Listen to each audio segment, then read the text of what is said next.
네, 학생 여러분 반갑습니다. 한 주일 동안 잘 쉬셨죠? 네, 요즘 날씨가 이제 점점 봄 기운이 감도는 가운데 점점 봄으로 다가서고 있습니다. 이제 추위도 거의 다 사라진 것 같아요. 벌써 3월 중순입니다, 오늘이. 그러니까 이제 봄맞이를 해도 어색하지 않을 것 같습니다. 꽃도 피고 생동감 넘치는 그런 계절이 올 것으로 기대가 되는데, 아직도 코로나19는 멈출 줄 모르고 그 기세가 등등하게 30만, 40만 가까이 이렇게 감염력을 보이면서 우리의 건강을 위협하고 있습니다. 그러므로 인해서 이렇게 온라인 강의를 또 하게 되었고요. 아무튼 간에 여러분들 건강 늘 조심하시고 코로나19 감염 안 되도록 더더욱 방역에 신경 써주시기 바랍니다. 자, 오늘은 챕터 2 환경위생이라는 것을 가지고 여러분과 1시간 동안 학습을 하겠습니다.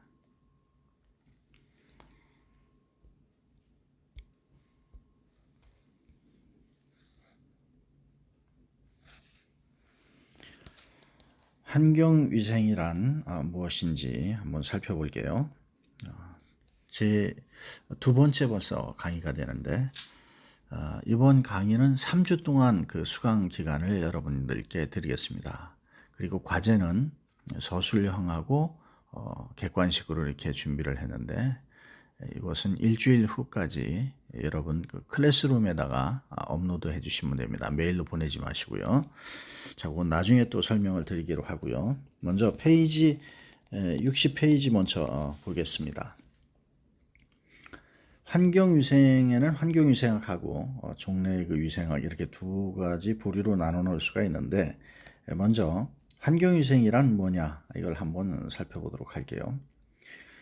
우리 인간을 둘러싸고 있는 이런 그 우리가 가지고 있는 환경, 굉장히 그 넓은 거죠. 환경이라고 하는 거는 이화학적 환경 이외에도 생물학적 환경, 그리고 사회적 환경, 문화적 환경, 아주 다양하죠. 이들 환경과 인간과의 관계를 다루는 학문이 바로 환경위생학이고, 환경보건학이고, 또 환경과학이고, 인간 생태학, 뭐 이렇게 나눌 수가 있습니다.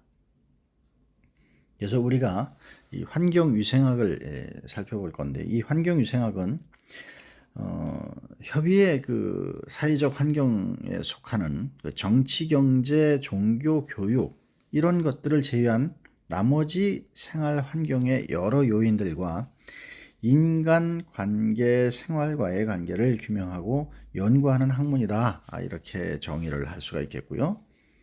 이거는 세계보건기구 즉 WHO에서 환경위생전문위원회에서는 환경위생이란 인간의 신체 발육과 또 건강 및 생존에 유의한 환경을 미치거나 미칠 가능성이 있는 모든 환경 요소를 관리하는 거다. 이렇게 정의를 하였습니다. 인간에 대해서 정의를 한 건데, 그 신체 발육, 건강 및 생존에 유의한 영향 이런 것들을 미칠 가능성이 있는 환경 요소를 관리하는 거다. 종래의 그 위생학을 보면은 환경위생학이라는 건 개인위생뿐만 아니라 지역사회 전체 주민을 대상으로 하는 그 지역사회 전체의 생활환경 개선을 도모하는 그런 학문으로 연구되고 있었습니다.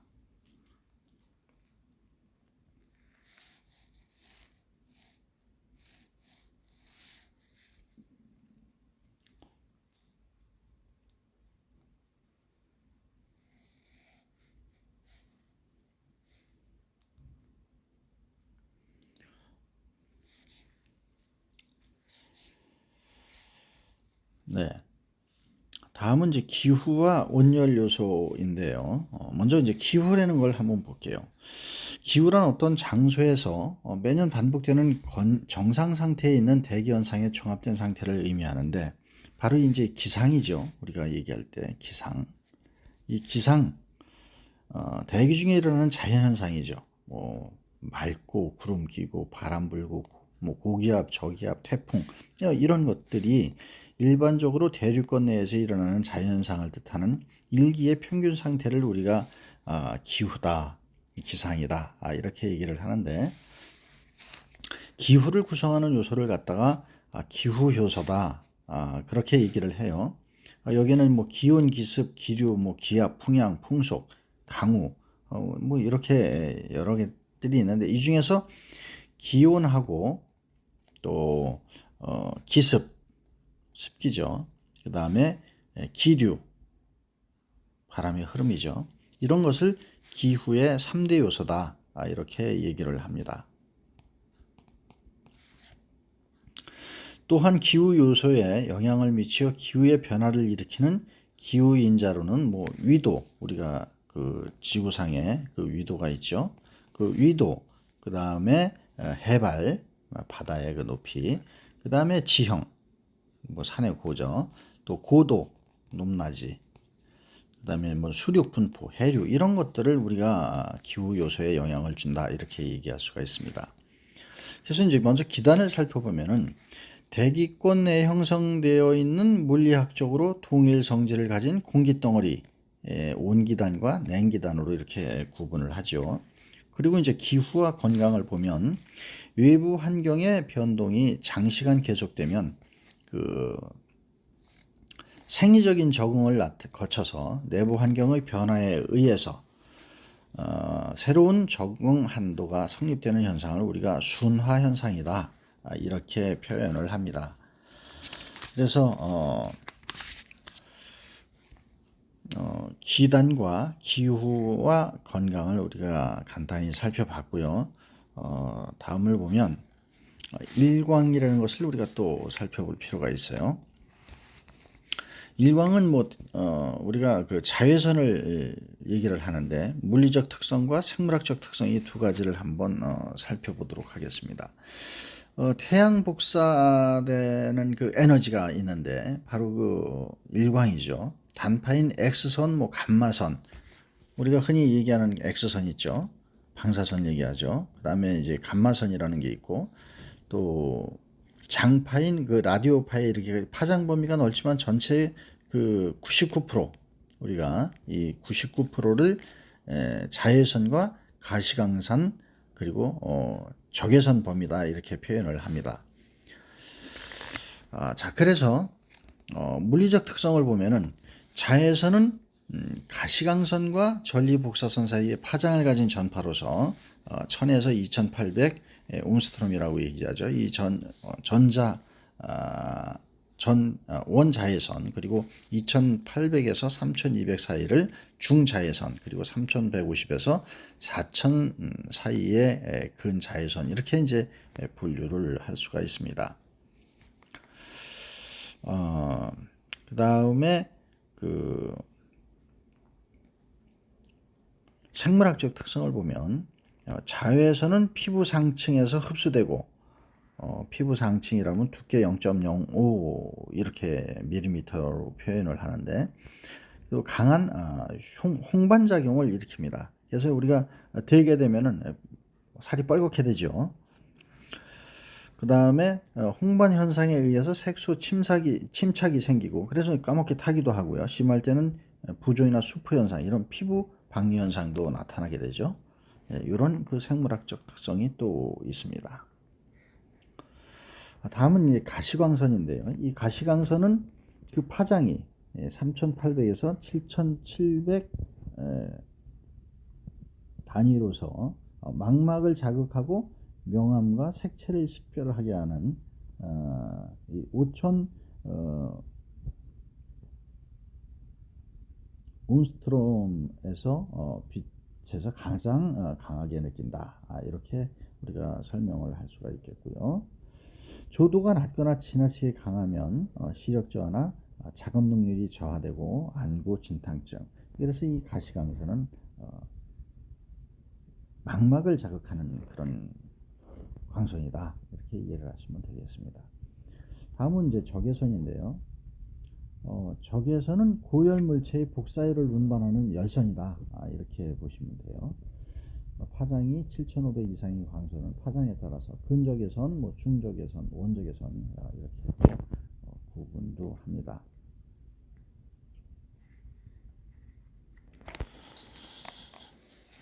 그 다음에 또 우리가 볼 것은 온열 환경을 한번 또 보겠습니다.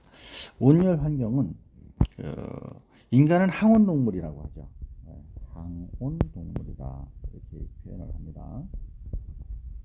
항상 체내에서 열을 만들어내죠. 열을 생산해내요. 우리 몸에서. 그리고 열도 또 방출을 시키죠. 우리가 만들어낸 열이 안에만 있는 게 아니라 체온 조절을 한단 말이에요. 그래서 체온 조절을 하는 일정 체온을 유지하게 되는 거죠. 그래서 방열 작용을 한다.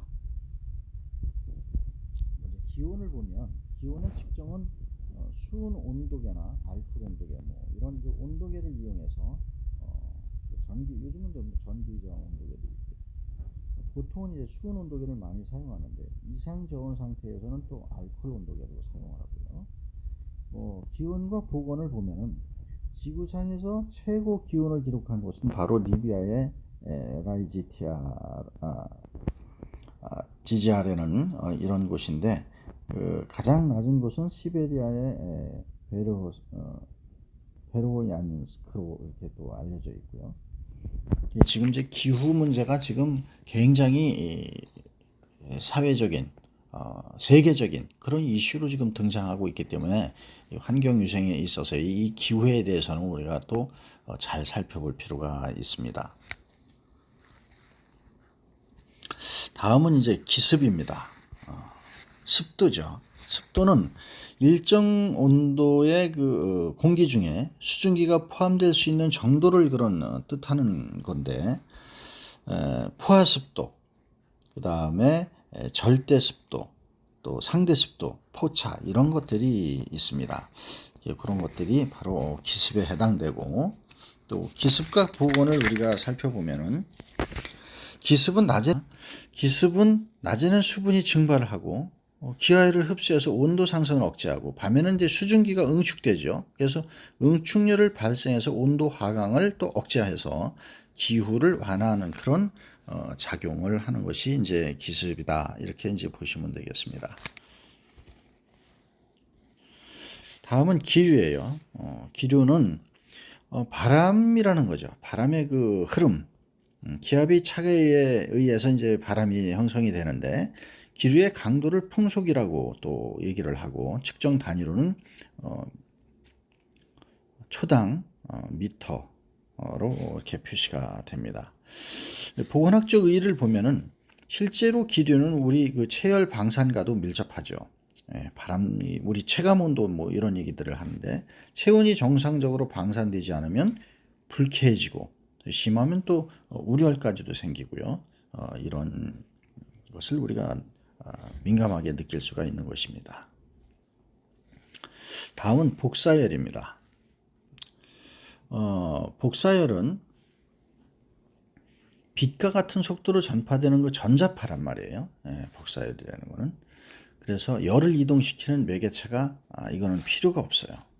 복사열은 적외선에 의한 열이고 또 태양 에너지의 약 50%는 적외선이 해당되는 거죠.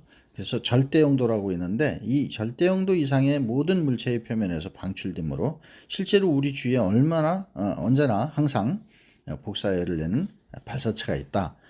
이렇게 이해를 하시면 되겠습니다.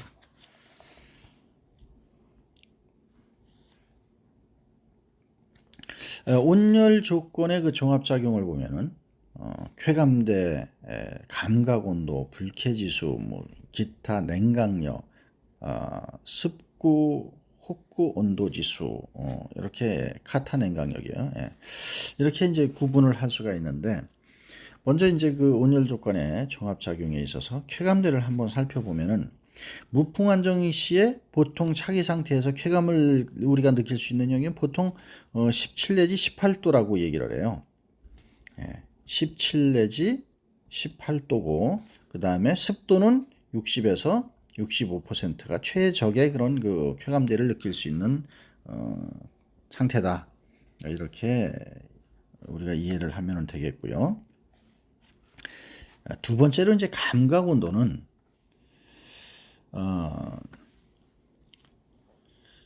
기온, 기습, 기류 3인자가 이제 종합을 해갖고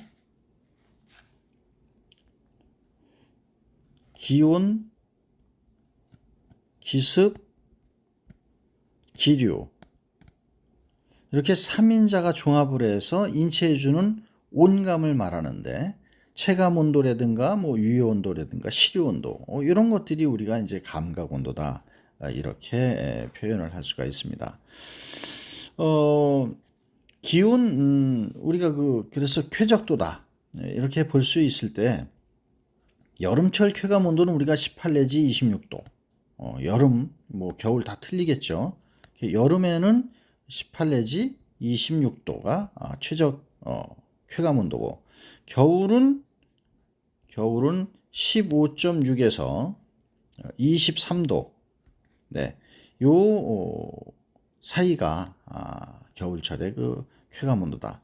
그래서 최적 감각 온도는 겨울철은 19도, 그 다음에 여름철은 21.7도 해서 여름보다 겨울이 낮은 것은 계절에 대한 인체의 그 기후 순화 결과다 이렇게 이해를 하시면 되겠습니다. 그러면 이제 또 우리가 불쾌지수라고 있잖아요. 불쾌지수가 높다, 불쾌지수가 높다 이렇게 얘기들을 하는데 이 불쾌지수는 원래는 각종 기상 조건에 따라서 뭐 공장이라든가 사무실 이런 전력 소비량을 추정하기 위해서 사용했던 게 이제 불쾌지수예요. 그런데 이 기후 상태로 인간이 느끼는 불쾌감을 표시하는 것이 바로 불쾌지수인데 이 지수는 기온과 습도의 조합, 기온하고 습도 이 두 개의 그 조합으로 우리가 구성이 돼 갖고 온습도 지수다 이렇게 얘기도 합니다. 온습도 지수 이렇게 표현도 할 수가 있어요. 실제로 이 지수는 복사나 기류가 포함되지 않아서 감각 온도와 차이가 있을 수 있는 결점이 있기 때문에 여름철 실내의 무더위 기준으로만 주로 우리가 불쾌지수를 사용하고 있죠. 그래서 이 불쾌지수가 75면 우리 동양인 같은 경우에 불쾌지수가 75다. 그러면 10%, 또 85에서 93은 85에서 93%의 그 동양인은 불쾌감을 느낄 수 있다. 인종에 따라서 좀 차이가 있는데 이제 동양인 같은 경우에 그렇다는 얘기예요.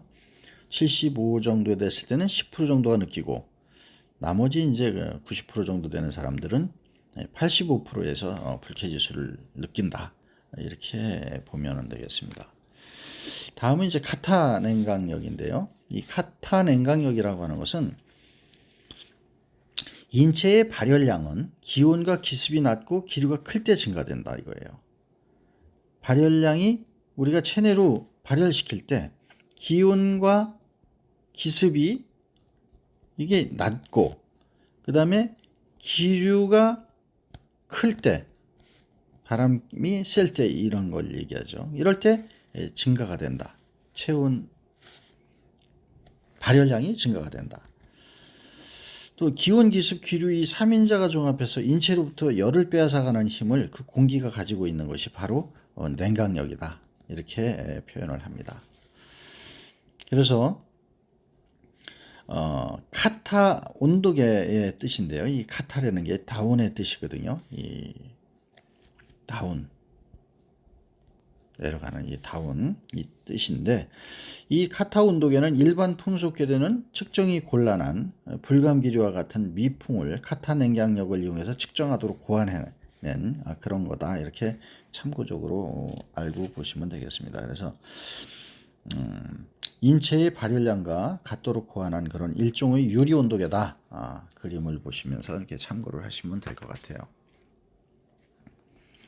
다음은 이제 습구, 흡구 온도 지수라는 것을 한번 또 살펴보겠습니다. 습구 온도 지수는 고온 장애를 방지하기 위해서 태양 복사열의 영향을 받는 5개 환경을 평가하도록 고안된 그런 감각 온도 대신에 사용하는 그런 거다. 이렇게 보시면 되고요. 참고적으로 그래서 고열 작업장의 허용 기준은 고온의 노출 기준에 근거해서 경작업의 경우에 작업장의 그 30도 이하면 계속 작업이 가능하고 32.2 이상인 경우에는 25% 작업을 하고 75%는 휴식을 취하도록 하는 이런 시스템을 작업장에 활용하도록 만들어진 것이 19온 온도 지수다 이렇게 이해를 하시면 되겠습니다. 다음은 이제 체온 조절. 우리가 이제 몸에 대해 이제 체온 조절을 많이 하는데 인간의 체온은 항온성을 갖고 있어요. 사계절을 통해서 변화하는 주위 환경의 기후 조건에도 불구하고 체표 온도는 거의 38.8도를 유지하고 있죠. 37도인데 이 37도가 구강 온도예요. 구강에서 체크했을 때. 그래서 체온의 정상 보면은 보통 36.1도에서 37.2도를 이렇게 가리키고 있습니다. 그래서 우리가 평균 36.5도를 얘기를 하죠. 체온 조절 기전을 보면 인간은 그 일정 체온을 유지할 수 있는 것은 체내에서 열을 생산하고 또 화학적 조절을 통해 가지고 또 이학적 조절도 이렇게 이제 이런 조절 기능에 의해서 이루어지는데 이 두 기능이 바로 외부의 기후 조건에 따라서 적절히 균형을 이루면서 체온을 유지하게 되는 그런 시스템이다 이렇게 보시면 되겠습니다. 그 표를 보시면서 잠시 그 체온 생산 비율 및 체온 방산 비율을 우리가 살펴보면은 뭐 골격근에서 뭐 비율이 있고 골격근이 이제 제일 많이 그 열량을 만들어내고 비율도 제일 많이 차지하고 있죠. 그렇게 해서 이제 피부에서 또 복사 전도되는 것이 이제 제일 작은데 이렇게 해서 1.79, 73% 이런 식으로 우리가 참고로 이렇게 도표를 볼 수가 있습니다. 체온 조절에 있어서 지적 온도다 그랬는데 이 지적 온도는 인간의 온도 식별 범위는 보통 0.2에서 1.2도씨라고 하고 피부 온도가 27에서 33도일 때 제일 민감하고 피부가 순응할 수 있는 온도 범위는 보통 10에서 40도씨 정도는 우리가 순응을 하고 민감하게 반응할 수 있는 온도다. 이렇게 이해를 하시면 되겠어요. 그래서 체온 조절이 가장 원활하게 이루어지고 감각적으로 쾌적한 온도를 지적 온도이다. 지적 온도다. 이렇게 얘기를 하면 되죠. 그래서 노동량이나 계절, 기후, 또 성, 연령, 또 의복, 옷이나 이런 식사 등에 의해서 우리가 체온 조절을 많이 받게 되죠. 밥 먹을 땐 또 이 온도도 올라가고 막 뜨거운 거 먹을 땐 또 그렇죠.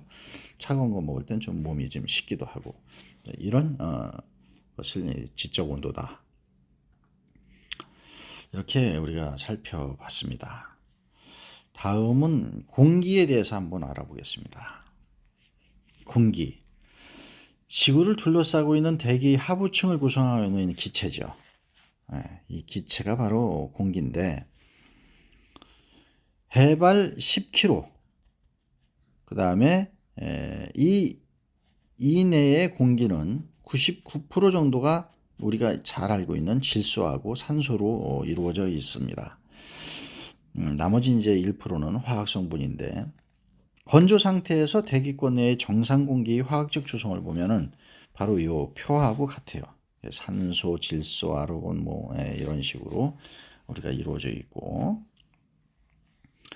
이 공기와 건강을 보면서 이 호흡이라는 걸 보면은 호흡은 폐폰에서 우리가 숨을 쉬는 거잖아요. 공기를 구성하고 있는 이런 그 화학 성분의 분압 현상으로 인해서 산소를 취하고 이산화탄소를 배출해내죠. 산소를 들어 마시고 이산화탄소를 내뿜고 이렇게 이제 수증기를 배출하면서 흡기와 호기의 그 공기 조성 성분을 이제 달리하고 있어요.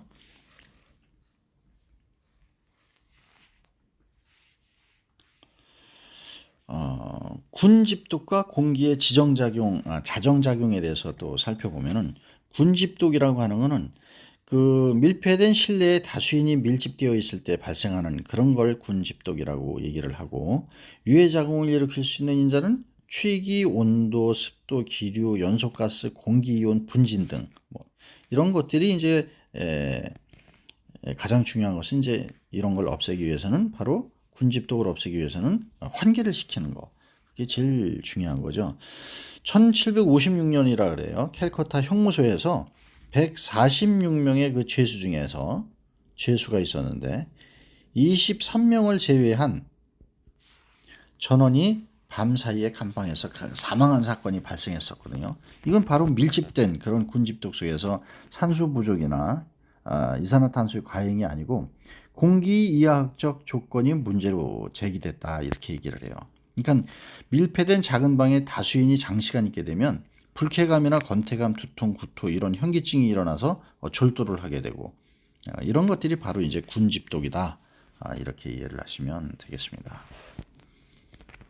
이럴 때 공기의 자정작용은 가장 우리가 쉽게 얘기할 수 있는 게 공기 자체를 희석시키는 것. 그래서 환기죠. 강우나 강설 등에 의한 공기 중에 수용성 가스나 분진, 세정작용을 할 수도 있고, 산소와 오존 및 가산화수소에 의해서 산화작용도 일어나게 되고, 또 태양광선이 광선 중에 있는 그 자외선에 의해서 또 살균도 가능하고, 녹색 식물이 강합성에 의해서 바로 CO2하고 O2의 그런 교환작용이 바로 또 공기 자정 작용을 하고 이런 역할을 하는 거죠. 공기의 종류를 보면 산소, 이산화탄소, 일산화탄소, 질소 이렇게 우리가 보통 얘기를 하죠. 산소는 농도가 보통 우리가 그 11 내지 이제 12 정도의 그 농도를 갖고 있으면 호흡곤란이 오고 7% 이하면 우리가 사망을 하게 된다, 이렇게 얘기할 수가 있어요. 그래서 저산소증은 지하 10m 이상의 지하 터널 작업이나 높은 고산소, 높은 산이나 공중 이런 데서 발생하고요. 보통 3 내지 4km에서는 우리가 고산병이라는 게 발생하죠. 산소 공급이 그때는 이제 필요하게 되는 거죠. 다음 이제 이산화탄소인데, 이산화탄소는 무색과 무취의 비독성 가스예요. 비독성 가스, 무색, 무취, 냄새도 안 나고요. 다수인이 밀집해서 장시간 있게 되면 이 CO2 가스가 바로 이 이산화탄소인데, 이게 증가를 해서 피해를 입는 경우가 생기죠. 보통 3% 이상이면 불쾌감이 오고 6% 이상에서는 유해작용을 일으키고 8%에서는 호흡곤란이 오고 10%에서는 바로 10%가 되면 의식을 상실해서 사망하게 되는 거죠. 이 일산화탄소는 CO죠. CO 가스인데 이것도 무색무취 무자극성 기체예요. 그래서 공기보다 가볍고, 그래서 일산화탄소를 흡입해서 혈액으로 들어가면 그 혈중 헤모글로빈이 결합해 갖고 코헤모글로빈이 되거든요. 카복시 헤모글로빈이라고. 그래서 헤모글로빈과 결합 능력이 산소에 비해서 200 내지 300배가 강하기 때문에 헤모글로빈 산소 결합 능력을 빼앗아 가지고 혈중 O2의 농도를 저하시켜서 사망에 이르게 하는, 그래서 일산화탄소 중독을 유발하는 이런 무서운 거라고 이렇게 보시면 되겠습니다.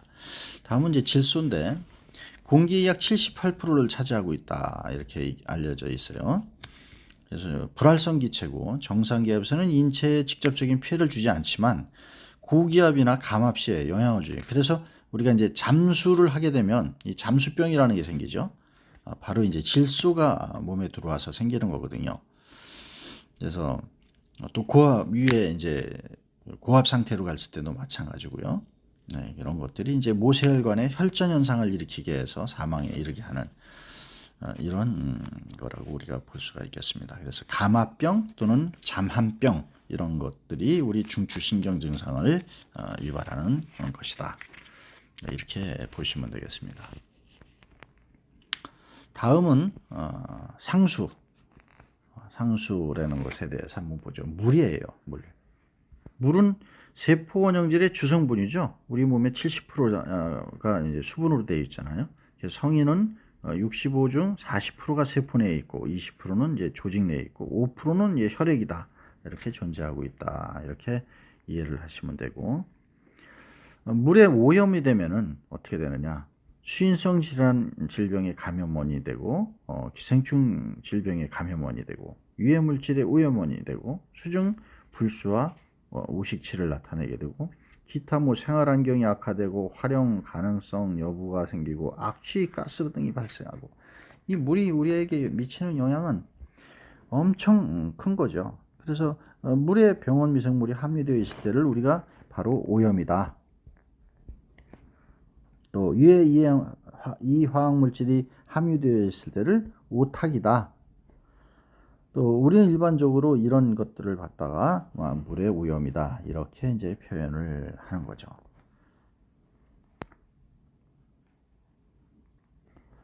수원, 물의 소스 원천은 뭘까요? 물의 원천은 음용수의 수원으로는 산간 계곡의 호수, 그렇죠? 그 다음에 계곡수, 강물 이런 것들이 이제 수원이 되는데, 그 특징을 보면은 천수, 비나 눈이 되는 거고, 지표수, 그 땅에 하천이나 호수수 이런 건 오염물이 많을 수가 있어요. 또 이 천수도 마찬가지입니다. 요즘은 오염이 돼서 매연, 분진, 세균 이런 것들이 또 많죠. 또 지하수, 수온이 좀 낮고 이런 것들, 그 다음에 복류수, 그 다음에 하천이나 호의 그 바닥이나 옆면 이런 데서 이제 흐르는 물들, 그 다음에 해수, 해수는 3% 정도의 그 식염을 포함하고 있어서 이제 담수화 과정을 거쳐야 음용수로 사용할 수 있는 그런 거죠. 그 다음에 요거는 이제 지하수인데 이제 오타가 났습니다. 복류수는 아까 말씀드린 하천과 그런 거, 바닥이나 옆면 사력층으로 흐르는 물 이런 것들이 이제 또 복류수라고 할 수가 있고요. 이런 것들이 이제 그 물의 원천이 된다고 볼 수가 있습니다. 보통 이제 물의 흐름을 보면 수원에서 도수로를 따라서 이제 정수장으로 가서 송수로를 이용해서 배수지로 옮겨서 급수관을 타고 우리가 이제 먹게 되는 거예요. 이런 과정을 거쳐서 우리가 이제 운송을 받아갖고 물을 먹게 되죠. 이런 그 물을 우리가 이제 정수를 해서 먹어야 되는데, 먹는 수질의 그 정수 방법은 침전시키고 여과시키고 소독을 해갖고 우리가 먹게 되고, 이걸 통해서 송수 배수를 시켜가지고 정수장까지 배수하고, 급수는 이제 그 과정에 이제 수돗물을 통해서 이렇게 배수가 되는 그런 과정을 우리가 거치는 거죠. 우리가 먹는 물을 수질 관리하는 데 있어서는 먹는 물 관리법에 근거를 두고 우리가 수질 관리를 해야 됩니다. 먹는 물 관리는 우리나라는 먹는 물의 수질과 위생을 합리적으로 관리하기 위해서 또 국민의 그 이해를 끼치는 것을 방지하고 생활환경을 개선하는 것을 목적으로 하는 그런 먹는 물 관리법이 바로 제정돼서 운영되고 있습니다. 그래서 수돗물이나 먹는 샘물, 또 먹는 지하수, 또 먹는 해양 심층수 이런 것들은 다 이 먹는 물 관리법에 의해서 합리적으로 관리가 되고 있다. 우리가 먹는 건 모든 것들은 다 그래요. 그래서 국가와 지방자치단체는 국민이 어떤 좋은 먹는 물을 공급받을 수 있도록 바로 이렇게 이제 관리를 받고 있다. 이렇게 보시면 되겠습니다. 상수원 보호구역이라고 있는데, 바로 이제 그 먹는 물법 관리법 또는 이제 상수원 보호구역 금지 행위 이런 거는 이제 수도법에 의해서 또 관리를 하고 있는데, 우리가 상수원이라고 하는 거는 우리가 그 정수하기 전에 물을 이제 공급받는 그 원천 지역을 상수원이라고 얘기를 하거든요. 그래서 환경부 장관이 상수원 확보하고 수질 보존을 위해서 필요하다고 인정되는 지역을 상수원 보호구역이다. 이렇게 지정하고 변경할 수가 있습니다. 이게 이제 수도법 제7조 제3항에 따라서 이제 할 수 있는 건데요. 이 지역에서는 이렇게 금지 행위가 법으로 정해놨어요. 수질 오염이나 이런 걸 버리거나 유해화 물질을 버리거나 농약을 사용하거나 폐기물을 거기다 버리거나 우수나 분유를 쓰거나 가축 분유를 이런 것들에 의해서 상수원을 오염시킬 수 있는 명백한 위험이 있는 행위는 대통령령으로 금지한다. 이렇게 정해져 있어요. 또 샘물 보존구역을 지정을 또 하는데 요거는 또 먹는물 관리법에 의해서 샘물 보존구역을 지정하도록 되어 있습니다. 인체에 이로운 물질이 무기물질이 많이 함유되어 있는 그런 먹는 샘물을 원수로 쓸 때는 그 이용 가치가 높은 지역을 갖다가 우리가 보존 지구로 이렇게 구역으로 지정을 할 수가 있고, 또 샘물이 수량이 풍부한 곳 또는 수질 보존을 위해서 필요한 지역 이런 것들은 또 대통령령인 먹는물 관리법에 대통령령으로 정할 수가 있습니다. 물의 그 정화를 보면 물은 그 자정작용을 가지고 있죠. 지표수가 시간이 경과됨에 따라서 일정한 기간이 지나면은 흐르는 물에 비해서 자정작용을 하게 되는데, 흐르는 물에 비해 정지수에서는 더 왕성한 자정 능력을 가지고 있다. 이런 자정작용은 수중에 어떤 그 미생물이나 불순물이 물리화학적 또 생물화학적 작용을 받아서 안정되고 무해화되는 그런 과정을 우리가 물의 자정작용이다. 이렇게 얘기를 하는데, 이 물의 정화에는 자정작용뿐만 아니라 침전 방법, 이건 정수법인데요. 침전 작용을 하는 이런 이제 보통 침전이 있고 약품으로 침전시키는 이런 방법들이 우리가 있다. 이렇게 이해를 하시면 되고요. 또 여가법에는 또 완속 여가법이 있고 급속사 여가법이 있다. 이렇게 이해를 하시면 되고, 급속사 여가지의 단면을 한번 또 그림으로 보시면 이런 식으로 우리가 작은 돌, 모래, 원수, 우리가 화분 만들 때 그런 거 우리가 하죠. 이 밑에 이제 자갈들을 깔고 여기다 모래도 넣고 이렇게 해서 물이 공급될 때 이런 식으로 우리가 이제 그 급속 여과를 하는 방법을 우리가 보시는 겁니다. 완속사 여가법과 급속사 여가법 이렇게 있는데, 이거는 비교한 건 도표로 여러분들이 참고해 주시면 되겠습니다. 다음은 이제 소독인데요. 물에 소독을 하죠. 우리가 염소 소독을 합니다. 액체 염소, 또 이산화염소, 차염소, 나트륨, 표백분 이런 걸 사용해 가지고 우리가 이제 염소 소독을 하는데, 이 염소 소독은 장점이 뭐냐면은 강한 소독력과 우수한 잔류 효과, 오랫동안 이제 유지가 되는 거죠. 조작도 간편하고 비용도 경제적으로 적게 들고, 단점은 이제 냄새가 좀 나죠. 좀 놔두면 근데 없어져요. 독성 등이 사실은 있는데 이런 것들이 이제 단점으로 알 수가 있고, 염소 소독의 원리는 요리 잠소 형성 이렇게 돼서 결합 잔류 염소가 형성이 되고, 이런 것들은 참고를 해주시면 되겠습니다. 다음은 이제 불연속전 염소 처리라고 해갖고 이렇게 염소 요구량과 주말 염소, 주임 염소 이렇게 해서 잔류 염소가 만들어지는 것을 우리가 참고적으로 보시면 되고요. 부활 현상이다. 염소가 소실되면은 아포 형성균이 발화 증식을 해요. 그래서 수중에 그 식균 생물 이런 것들이 염소 소독으로 사멸되기 때문에 잔존하고 있던 세균이 이제 급증을 하는 거죠.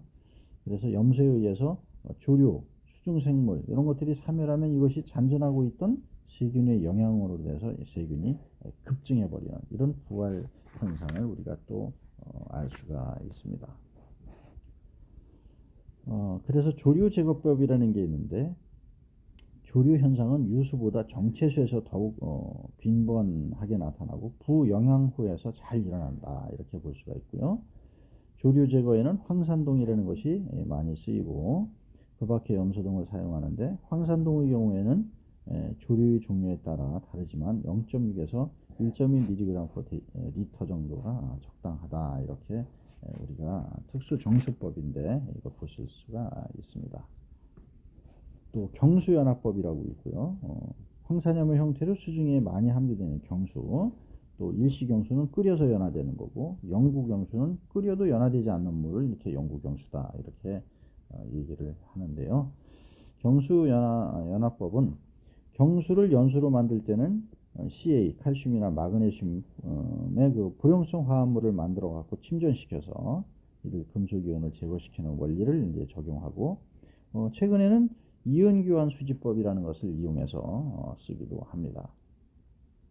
또 우물 같은 거는 지금 뭐 우물 별로 쓰지는 않습니다만 우물 같은 거는 이제 표백분 이런 걸 이용해서 정수를 또 하기도 하고요. 표백분은 물의 용해가 잘 안 되기 때문에 일단 용액으로 만든 다음에 희석해 가지고 투입해서 진탕 교반시키는 이런 방법으로 이제 하고 있어요. 이 우물 같은 걸 관리하는 방법은 구조, 위치, 관리 이런 거를 가지고 우리가 우물 위생 관리를 한다.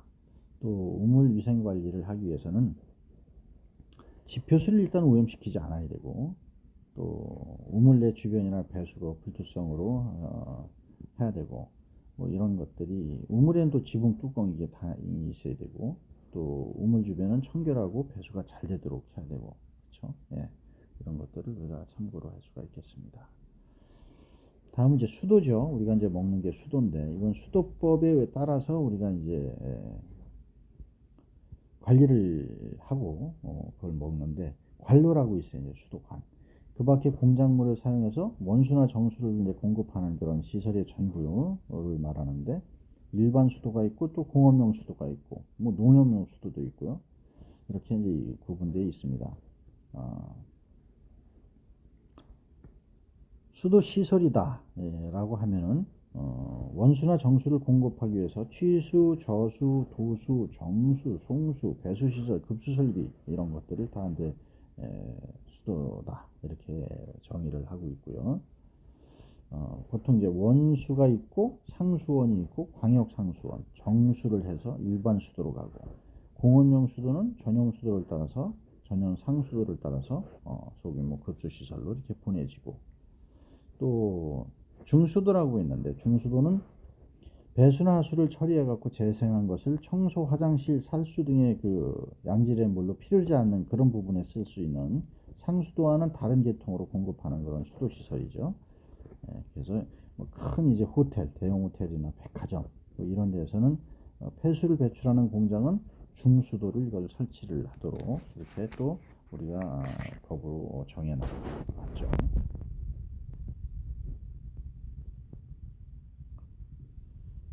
중수도 설치 관리는 시설물의 그 재축이나 개발 사업을 하려는 사람은 환경부령으로 정하는 바에 따라서 우리가 중수도를 설치 운영하도록 되어 있습니다. 그리고 또 빗물 하수 폐수 처리 때 재처리 시설로 이렇게 쓸 수 있게 빗물을 이용하는 네, 여기까지 하고 그렇지 않죠. 잠시 쉬었다가 2교시에 또 기회를 만나기로 하겠습니다. 잠시 쉬어가겠습니다. 거죠.